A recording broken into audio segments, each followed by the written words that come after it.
Hey, what up, everybody? This is Stevie Breach coming to you, and Monday cannot get here soon enough. Monday seems like it's so far away, yet Monday seems so close. The WWE Network, it's right there. We can reach out, we can touch it, but we just can't turn it on yet. I can't believe it. We've been waiting for this for 2 years or however long it's been, and once it's finally here, and we type all our credit card information in there, and it's good to go. What is the first thing you're going to watch? I have honestly no idea. I've been a DVD collector for so long. I've got so many, WWE DVDs. I've got so many of the old WCW. I've got so many of the ECW, pay-per-views and things on DVR. What is the first thing that you're actually going to watch? Are you going to wait until Raw goes off the air and watch that post-game Raw report and see what that's all about? I'm honestly really, really pumped to see what that's going to be like, because honestly, within 2 weeks, maybe 3 weeks, we're going to be able to find out if that's really a show that we need to watch, or if it's just sort of something that WWE's putting out there. Everybody knows what they've done with Superstars. Everybody knows what they've done with Main Event. They start out really hot, and then they just sort of fizzle out, and they're just sort of there. When it comes out, the one thing that I think that I'm really, really looking forward to watching is WCW footage. Much like my buddy Jim Nye, 688. That's the one thing that he's really hot for. That's what he wants the most. I own a lot of WWE footage. There are some WWE pay-per-views that are out there that I don't have. They're going to be on there, and I'm sure I'll take a look at the list and see what's going on. But in this video, I'm going to give you the top 5 WCW pay-per-views to check out once the network is there, and it's at your fingertips, that you're going to want to watch to relive WCW if you weren't able to live it as a wrestling fan. The first one, number 5 on my list, is Bash at the Beach 2000. Go back and watch this show so you can relive the death of WCW. I believe at this show, you can see the one moment that you can actually see WCW die. It's done. I mean, people try to save it until its last dying day. So many wrestlers said that, at the last Nitro, they didn't really believe that it was the last Nitro. They believed that, it was, maybe they were, sort of getting worked by the office, getting worked by the boys, and maybe, something was going to happen, like the Eric Bischoff signing was actually going to go through, and he was going to buy the company. But then they went walking into Club La Vila to set up for Nitro, and there were the WWE trucks, and Shane McMahon walked in the locker room, and they said, we're done. And that's when Luger and Jeff Jarrett knew that they're, might as well put their names on top of some tombstones, because it's over. This is July 2000, and about halfway through this show, maybe it's towards the end, there's a booked match for the WCW World Heavyweight Championship. It's going to be Hulk Hogan going up against the champion, Jeff Jarrett.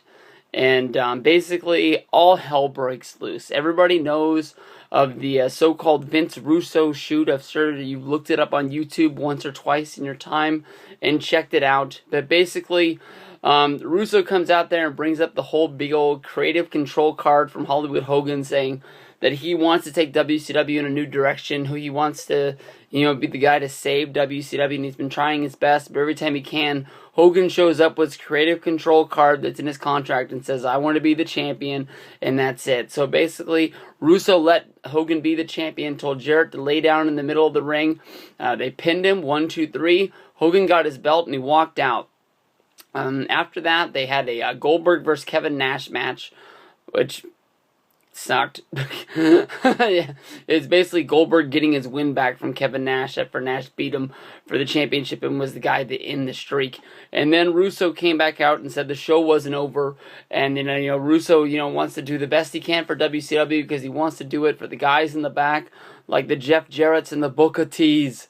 And basically Booker T and Jeff Jarrett come out, they have an impromptu match, and they name a new World Heavyweight Champion. Booker T takes the belt and he moves in the new direction, and you're thinking maybe they're going to go with the young guys, maybe they're actually going to push these guys and see if they can save it. As a bonus, it's not my number 4, but just head on over to Greed 2001. This is the last WCW pay-per-view. It was filmed 8 days before the end of WCW. Why you would have a pay-per-view before that end date, I have no idea, but it's been said that this is one of the worst bought pay-per-views in the history of United States wrestling of all time. The main event was Scott Steiner versus DDP. The only thing that I can really remember off of this match was Bam Bam Bigelow going up against Shawn Stasiak with Stacy Keibler in the corner. I'm sure that the Rey Mysterio and the Filthy Animals wrestled a match against the Jun Dragons and some other guys like that. But, just go see if you think that WCW is worth saving by checking out those two shows right there. Number 4 on my list, Starrcade, 1995. Sonny Ono came into WCW with a sort of like a takeover sort of storyline, saying that the country of Japan was a much better wrestling country than the United States, and just basically challenged them to a best of 7 series. WCW got to show off some young talent. They ran a gimmick where basically they said they randomly selected and drawed these names, and that's why some guys come out. Honestly, you can't use the best of the best because some of these guys had to lose. As a kid, I remember watching this show and being really surprised that they had to go to 7. What a mark I was, not knowing that if they don't go to 7, not all the guys that they brought over there, got used. But then again, I had seen, baseball World Series and NBA Finals as ended sweeps. When, thinking about it, they could sell a lot of tickets if they just worked a few of those games and got them there. But stars like Jushin Liger came over from New Japan Pro Wrestling to take on guys like that. Like I said, they used a lot of guys that weren't really at the top of the card, but they used them like they were because you would think you would use the best of the best guys you have in order to fight these guys, thinking that there's an invasion story going on. But they used Chris Benoit, Alex Wright, Lex Luger, Johnny B. Bad, Eddie Guerrero, Randy Savage, and Sting.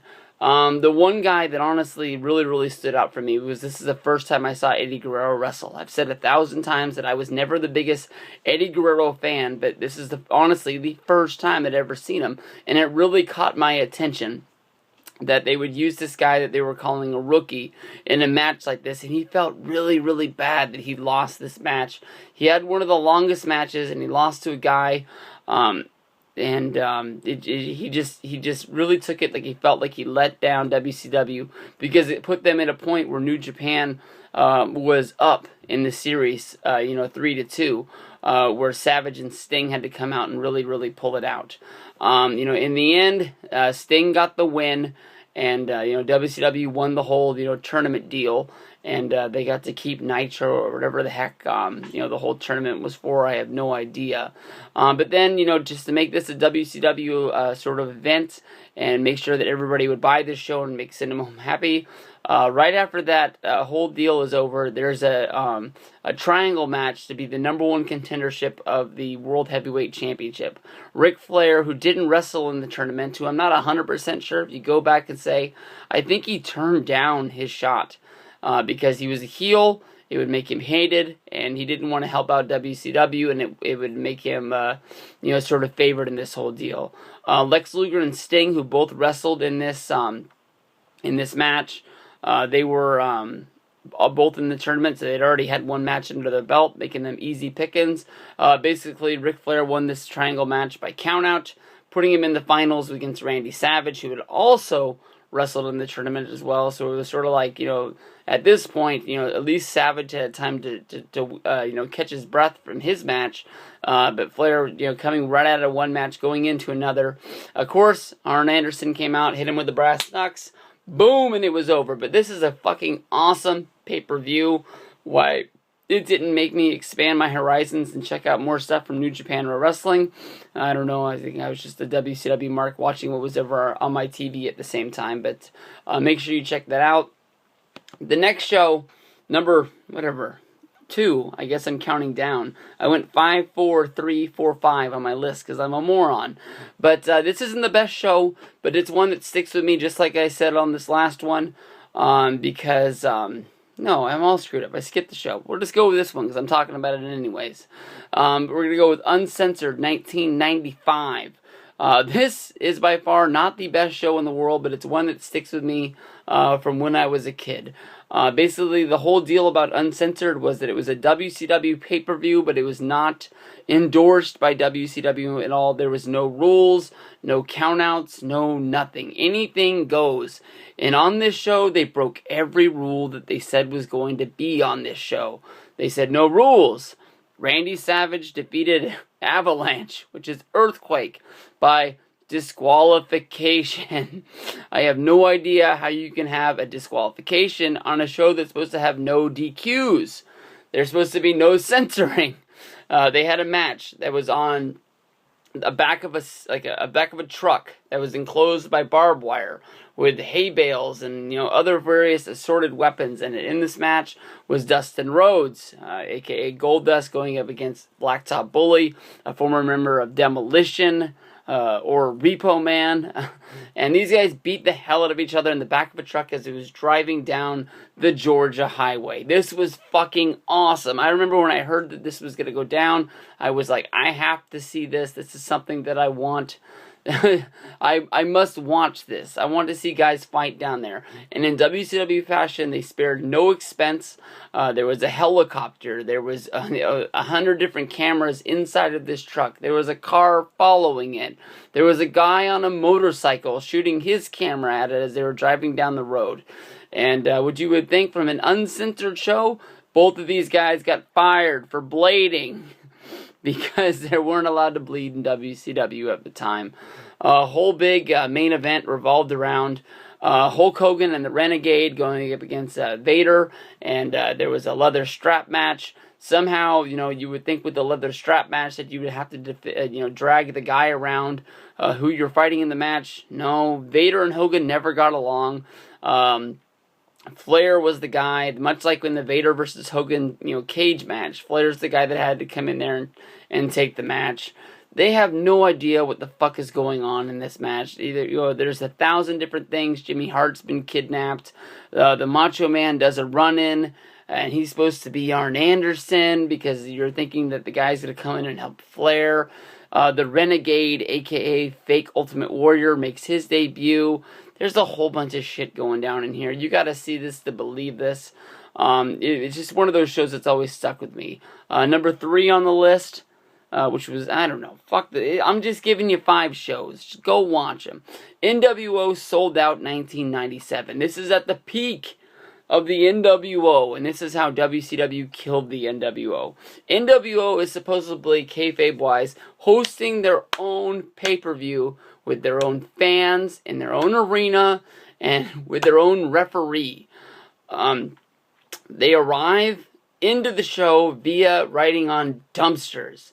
The actual guy that comes and picks up your trash as he drives down the street, if you live in my neighborhood, he comes on Wednesday mornings. You better have that shit out there Tuesday night. They come early. They're not going to wait for you to run out there in your underwear and put it on the street.